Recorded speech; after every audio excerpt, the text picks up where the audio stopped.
Meridian academy के platform पर आपका हार्दिक स्वागत है। कल उपराष्ट्रपति का चुनाव है, जैसा कि हम सभी जानते हैं। तो हम कोशिश करते हैं कि उपराष्ट्रपति के चुनाव को आज ही करवा लेते हैं। उपराष्ट्रपति के चुनाव से संबंध में आज हम विस्तृत चर्चा करेंगे कि उपराष्ट्रपति के चुनाव में क्या क्या चीज़ें हैं, क्या क्या प्रावधान है, उपराष्ट्रपति का चुनाव कैसे होता है। उन सभी मुद्दों पर आज हम विस्तृत चर्चा करेंगे।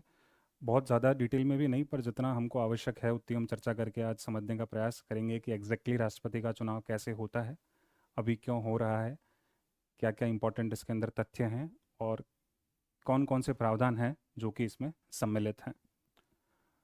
तो सबसे पहले तो ये 17th जो है वो वाइस प्रेसिडेंट इलेक्शन है, 70वां उपराष्ट्रपति का चुनाव है।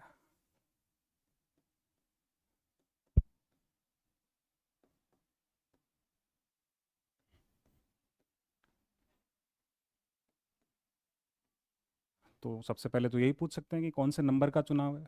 तो ये 17th उपराष्ट्रपति का चुनाव है। ठीक है।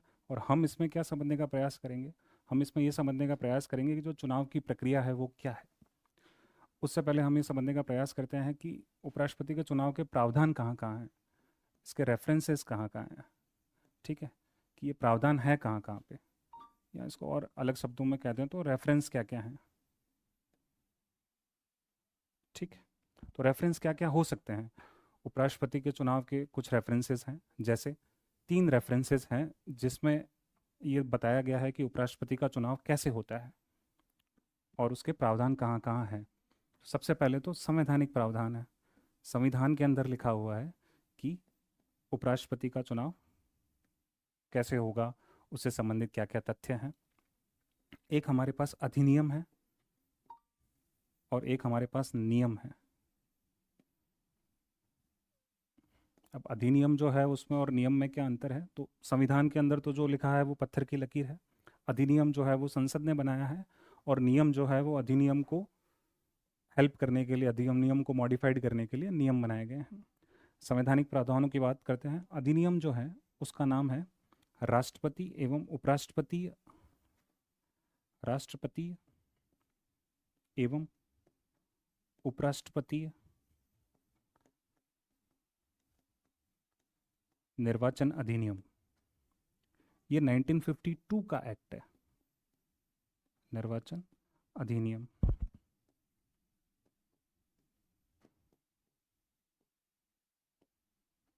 1952 का एक्ट है।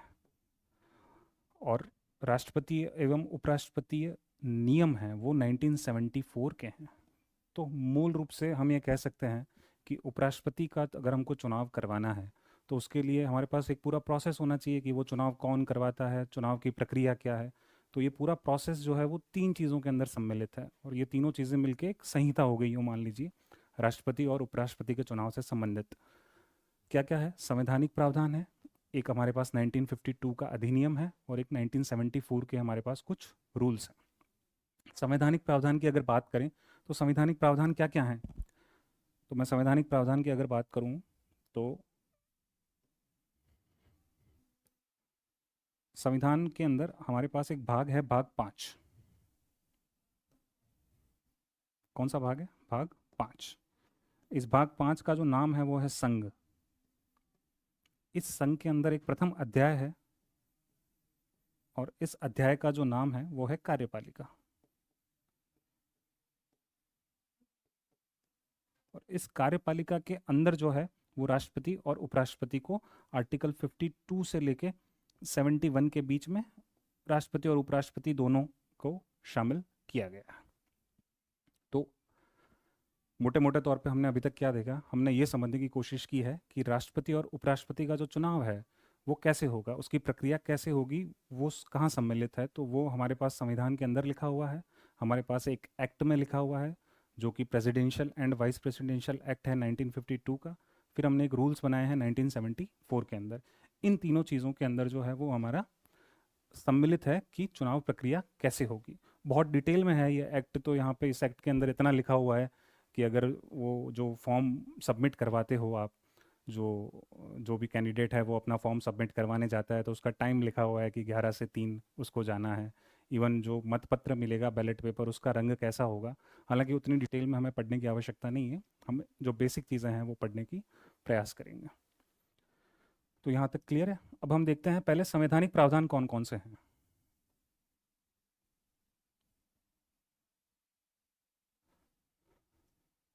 हम देखेंगे कौन कौन से संवैधानिक प्रावधान है। तो संविधान में एक आर्टिकल है 66, इसके अंदर निर्वाचन के संबंधित प्रावधान है। आर्टिकल 63 में ये लिखा है कि भारत का एक उपराष्ट्रपति होगा। आर्टिकल 64 में लिखा है वह पदेन सभापति होगा राज्यसभा का। Article 65, article 66, article 67, article 68, article 69 और आर्टिकल 71, ये सारे उपराष्ट्रपति से संबंधित आर्टिकल हैं। आर्टिकल 63 में लिखा हुआ है भारत का एक उपराष्ट्रपति होगा। 64 में लिखा हुआ है वह राज्यसभा का पदेन सभापति होगा। आर्टिकल 65 में लिखा हुआ है कि यदि राष्ट्रपति का पद रिक्त हो जाता है, किसका पद रिक्त हो जाता है? राष्ट्रपति का, तो उसकी जगह उपराष्ट्रपति राष्ट्रपति का कर्तव्य का निर्वहन करेगा। यह आर्टिकल 65 में लिखा हुआ है। 66 जो है वो निर्वाचन से संबंधित है। 67 में जो है वो पदावधि है कि कितने साल जो है वो उसकी पदावधि होगी। 5 वर्ष जो है वो पदावधि है उपराष्ट्रपति की। आर्टिकल 68 में ये लिखा हुआ है कि यदि उपराष्ट्रपति का पद रिक्त हो जाता है, उपराष्ट्रपति का पद मान लीजिए रिक्त हो गया, अब पद रिक्त हो गया तो चुनाव कितने समय में करवाना है? तो वहाँ लिखा हुआ है यथाशीघ्र चुनाव करवाने हैं। कैसे चुनाव करवाना? यथाशीघ्र। जबकि राष्ट्रपति के अंदर जो है वो लिखा हुआ है कि 6 महीने के अंदर अंदर चुनाव हो जाने चाहिए, जबकि यहाँ लिखा हुआ है कि यथाशीघ्र चुनाव हमको करवाने हैं।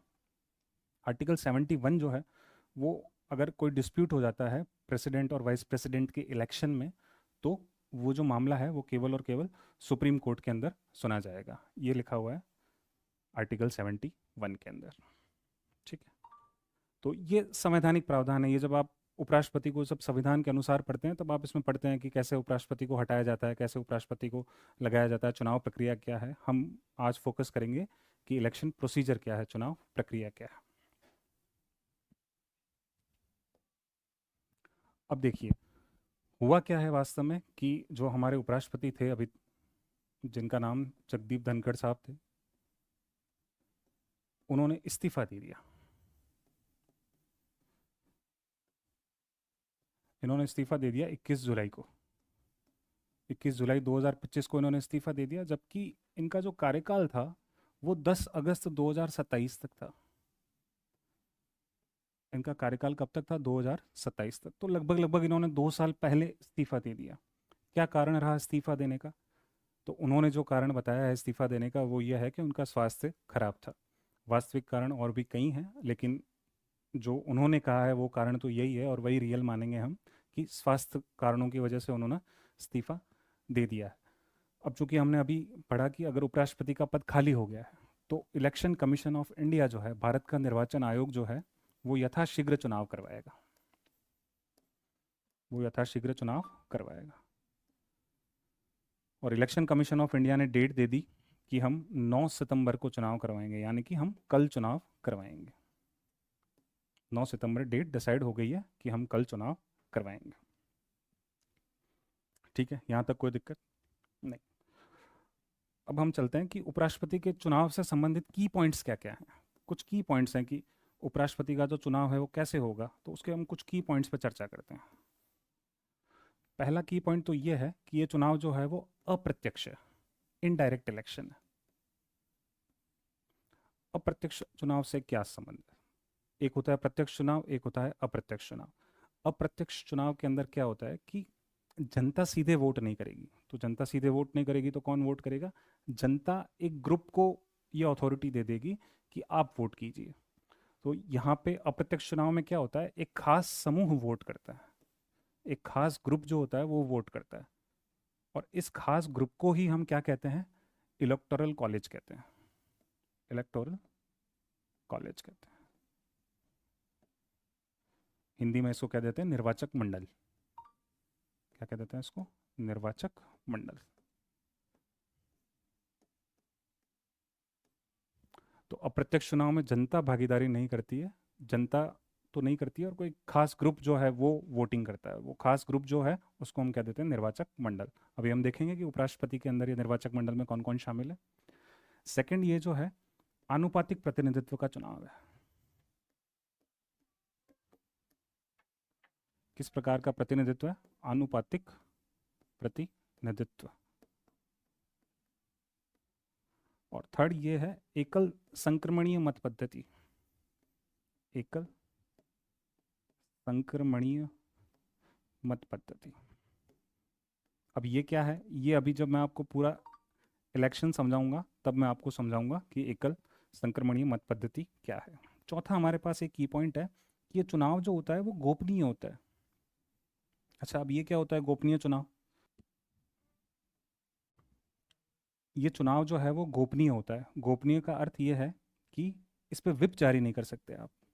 व्हिप जारी नहीं कर सकते, इसका मतलब ये है कि मान लो किसी ने पार्टी लाइन से जाके अलग वोट दे दिया। मान लो कोई एनडीए का प्रत्याशी है और कोई एनडीए का ही उम्मीदवार को उसे वोट देना था, और उसने एनडीए के उम्मीदवार को वोट न देके किसी और दल को वोट दे दिया। तो उस पर 10वीं अनुसूची जो है हमारी दल बदल कानून जो है उसके तहत इस पर कार्यवाही नहीं हो सकती। क्यों नहीं हो सकती? क्योंकि ये चुनाव गोपनीय होता है, और ये गोपनीयता जो है इस चुनाव की, ये संविधान के अंदर लिखा हुआ है। इसका अर्थ यह है कि हम संविधान संशोधन करना पड़ेगा अगर हमें ये गोपनीयता हटानी है। तो मैं बात करूं, इसको थोड़ा और डिटेल में डिस्कस कर लेते हैं गोपनीय वाला, कि राष्ट्रपति और उपराष्ट्रपति का चुनाव तो गोपनीय रूप से होता है। प्रेसिडेंट और वाइस प्रेसिडेंट, गोपनीय से अर्थ यही है गोपनीयता से कि कौन किसको वोट दे रहा है ये आप पता नहीं लगा सकते। एक्स पर्सन कौन से मेंबर को जाके वोट दे रहा है ये आप पता नहीं कर सकते। हालांकि जो राज्यसभा मेंबर्स के लिए चुनाव होते हैं, जो राज्यसभा मेंबर्स के लिए चुनाव होते हैं, उन राज्यसभा मेंबर्स के चुनाव में गोपनीयता नहीं है। आप उसमें हाथ खड़े करके चुनाव करवाते हैं और उसमें कोई गोपनीयता नहीं है। हालांकि वो पहले गोपनीयता थी, पर अब गोपनीयता समाप्त कर दी है। राज्यसभा के मेंबर्स कौन चुनता है? जो विधानसभाएं होती हैं, जो विधानसभाओं के सदस्य होते हैं वो सदस्य चुनते हैं। तो ये गोपनीयता अब नहीं है। तो ये मोटे मोटे की पॉइंट्स हैं कि अप्रत्यक्ष चुनाव होता है, आनुपातिक प्रतिनिधित्व और एकल संक्रमणीय मत पद्धति है। ये दोनों मैं अभी आपको समझाऊंगा। और गोपनीय चुनाव होता है। अब अपन पढ़ते हैं नेक्स्ट।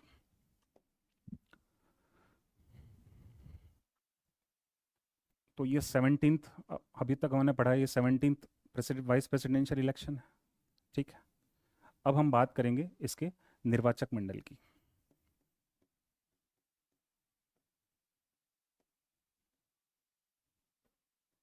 अच्छा, इसके निर्वाचक मंडल में कौन कौन होता है? तो इसके निर्वाचक मंडल में बहुत आसान है। संसद के निर्वाचित सदस्य, संसद के निर्वाचित प्लस मनोनीत सदस्य। मतलब कि संसद जो दोनों सदन है, लोकसभा और राज्यसभा, लोकसभा और राज्यसभा के निर्वाचित और मनोनीत दोनों सदस्य इसमें भाग लेते हैं। जैसा कि आपको पता है राष्ट्रपति के चुनाव के अंदर जो है वो मनोनीत सदस्य पार्टिसिपेट नहीं करते। हालांकि उपराष्ट्रपति के चुनाव में लोकसभा और राज्यसभा के निर्वाचित और मनोनीत दोनों सदस्य पार्टिसिपेट करते हैं। आई थिंक यहाँ तक आपको क्लियर होगा। तो मोटा मोटी देख लेते हैं कि राज्यसभा के अंदर अभी मान लीजिए वर्तमान में कितनी मैक्सिमम अलॉटेड सीट तो 250 है। हालांकि 245 सीट्स जो हैं वो अभी ऑक्यूपाइड है। 245 में से 212 जो हैं वो तो नॉमिनेटेड हैं, और 233 जो हैं वो इलेक्ट होके आते हैं, इनडायरेक्टली इलेक्ट होके आते हैं। तो 245 सीट तो हमारी राज्यसभा से है, और लोकसभा से अभी वर्तमान में 543 सीट्स जो हैं वो ऑक्यूपाइड है। हालांकि इसमें से एक सीट अभी खाली है। तो हम देखें कि कुल कितने वोट्स हो जाएंगे। 543 तो लोकसभा से आ जाएंगे और 245 राज्यसभा से आ जाएंगे, तो टोटल हो जाएंगे ये 788। इतने लोग जो हैं ये वाइस प्रेसिडेंट के इलेक्शन में कल वोट करने वाले हैं। अब अपन चलते हैं वोटिंग करवा लें, तो अब वोटिंग करवा लेते हैं। अब अपन लिखते हैं यहाँ पर चुनाव प्रक्रिया। तो देखो, चुनाव प्रक्रिया समझने से पहले हम ये देख लेते हैं कि जो कैंडिडेट है उसकी क्या क्या योग्यताएं होनी चाहिए। जैसे मान लो कोई एक्स पर्सन कहता है कि मैं उपराष्ट्रपति बनना चाह रहा हूँ, तो उसके पास क्या क्या होना चाहिए? पहली बात तो वो भारत का नागरिक होना चाहिए। ठीक है, कोई दिक्कत नहीं। दूसरी बात यह है कि उसकी 35 साल से अधिक आयु होनी चाहिए।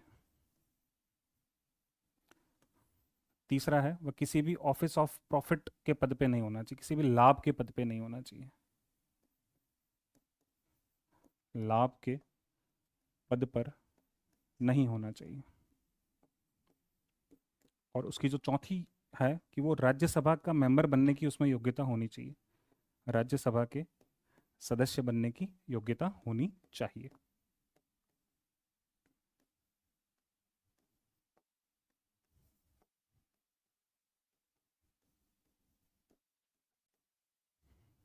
तो अगर आपको उपराष्ट्रपति का चुनाव लड़ना है तो भारत के नागरिक होने चाहिए आप, 35 साल आपकी आयु होनी चाहिए, 35 वर्ष से अधिक, और आप राज्यसभा के मेंबर बनने के लिए एलिजिबल होने चाहिए, और किसी ऑफिस ऑफ प्रॉफिट या लाभ के पद पे आप नहीं होने चाहिए। चलो आपने ये चीज़ें पूरी कर ली, अब आपका मन कर गया कि आपको राष्ट्रपति का चुनाव लड़ना है, तो केवल इससे काम नहीं चाहिए, आपको 15,000 रुपये चाहिए। कितने रुपए चाहिए? 15,000 रुपये। इसको बोलते हैं प्रतिभूति राशि, सिक्योरिटी अमाउंट। कितना है ये सिक्योरिटी अमाउंट? 15,000 रुपये। अगर ये 15,000 रुपये सिक्योरिटी अमाउंट है, अगर आपने उपराष्ट्रपति के चुनाव में 1/6 वोट हासिल नहीं किए तो आपकी ये जमानत राशि जब्त हो जाएगी। तो आपकी जमानत राशि क्या हो जाएगी? जब्त हो जाएगी। कितना वोट आपको मिनिमम तो लाना है? 1/6 वोट, नहीं तो आपके 15,000 का नुकसान हो जाएगा। सेकंड जो है, आपको 20 प्रस्तावक चाहिए। कितने प्रस्तावक चाहिए? 20 प्रस्तावक चाहिए, प्लस 20 अनुमोदक चाहिए। अब ये क्या है प्रस्तावक और अनुमोदक? बहुत कन्फ्यूजन होता है कई बच्चों को कि प्रस्तावक और अनुमोदक क्या है। बस प्रस्तावक और अनुमोदक सांसद है और कुछ नहीं है। या फिर मैं कहूँ तो कि जो भी इलेक्शन में पार्टिसिपेट कर रहे हैं, जो भी इलेक्शन में वो मेंबर जो पार्टिसिपेट करेंगे, उनमें से 40 सदस्य तो आपकी जान पहचान वाले होने चाहिए। 20 सदस्य तो प्रस्तावक और 20 अनुमोदक। कुल मिला के, जैसे मैंने भी आपको बताया था, कुल 788 लोग हैं लोकसभा और राज्यसभा से मिला के। तो इनमें से कम 40 लोग आपको ये लिख के दें कि ठीक है भाई, इन आदमी को हम जानते हैं और ये उपराष्ट्रपति का चुनाव लड़ रहे हैं और हम सहमति व्यक्त कर रहे हैं। तो कितने लोग चाहिए ऐसे? 40 लोग, 20 प्रस्तावक और 20 अनुमोदक। अगर आपके पास 20 प्रस्तावक और 20 अनुमोदक हैं, अगर आपने 15,000 रुपये जमा करा लिए तो, और आप अगर सिटीजन हैं इंडिया के, 35 साल के हैं और किसी ऑफिस ऑफ प्रॉफिट के पद पे नहीं है और राज्यसभा के मेंबर बनने के लिए एलिजिबल हैं, तो आप प्रेसिडेंट का इलेक्शन लड़ने के लिए तैयार हैं। इस 20 प्रस्तावक और 20 अनुमोदक में ये चीज़ें हैं कि जैसे मान लीजिए 5 प्रेसिडेंट कैंडिडेट खड़े हो रहे हैं कि हम 5 लोग हैं जो उपराष्ट्रपति का चुनाव लड़ेंगे। तो वो जो उपराष्ट्रपति का चुनाव लड़ रहे हैं तो उनको 20 प्रस्तावक और 20 अनुमोदक चाहिए। तो एक ने अगर किसी एक को सपोर्ट कर दिया तो फिर वो दूसरे को सपोर्ट नहीं कर सकता। जैसे मान लीजिए कि कोई सांसद है, उसने कह दिया कि मैं एक्स पर्सन को जो है वो प्रस्तावक बन रहा हूँ मैं, तो अब वो किसी और का प्रस्तावक या अनुमोदक नहीं बन सकता। ठीक है, चलो अब अपन कराते हैं चुनाव।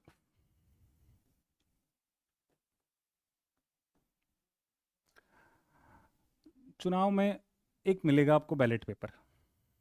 ये बैलेट पेपर मिलेगा। चुनाव होता है गोपनीय। इस बैलेट पेपर का रंग जो है वो वाइट होता है, ऐसा लिखा हुआ है। मैं ये फैक्ट नहीं बताना चाह रहा, पर फिर भी लिख रखा है तो मैंने आपको बता दिया। अब इसमें आपको क्या है कि वरीयता भरनी पड़ेगी। क्या भरनी? मान लीजिए 4 कैंडिडेट है, एक कैंडिडेट ए है, एक कैंडिडेट बी है, एक कैंडिडेट सी है, एक कैंडिडेट डी है। ये 4 कैंडिडेट हैं वाइस प्रेसिडेंट के। ये वाइस प्रेसिडेंट के कैंडिडेट हैं। अब देखो, आप जब आरएस बनते हो ना, तो जब आपका मेंस क्लियर हो जाता है तो उसके बाद आपको एक प्रेफरेंस भरनी पड़ती है। उस प्रेफरेंस में जनरल जो सामान्य प्रेफरेंस होती है वो ये होती है कि फर्स्ट पे तो लोग एसडीएम भरते हैं, आरएस की पोस्ट भरते हैं। अच्छा, कि एसडीएम नहीं मिली तो लड़के जो होते हैं वो जनरली आरपीएस भरते हैं। लड़कियां भी भरती हैं, कंपैरेटिवली कम भरती है लड़कों से। थर्ड नंबर पे आरटीएस, तहसीलदार सर्विस भरते हैं।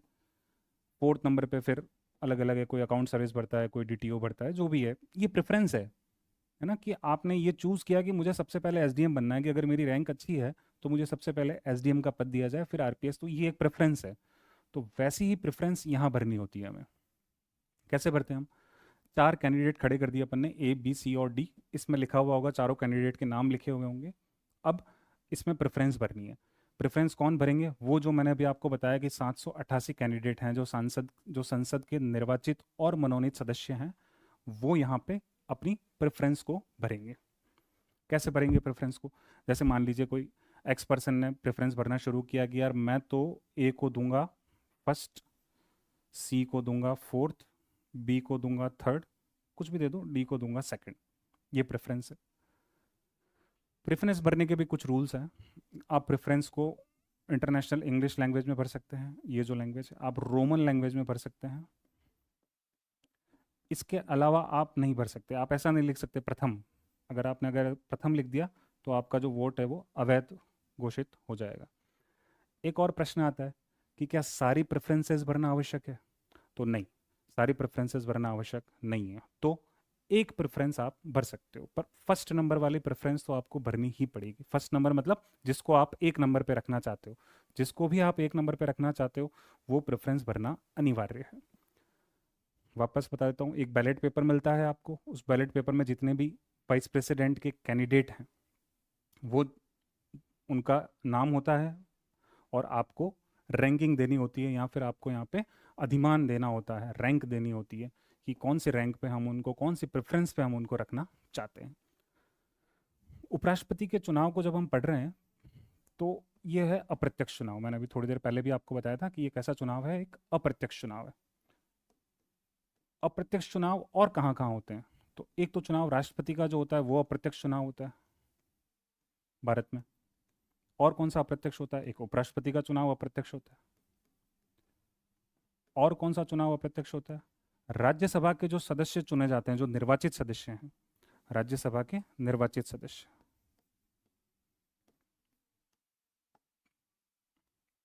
राज्यसभा के निर्वाचित सदस्य।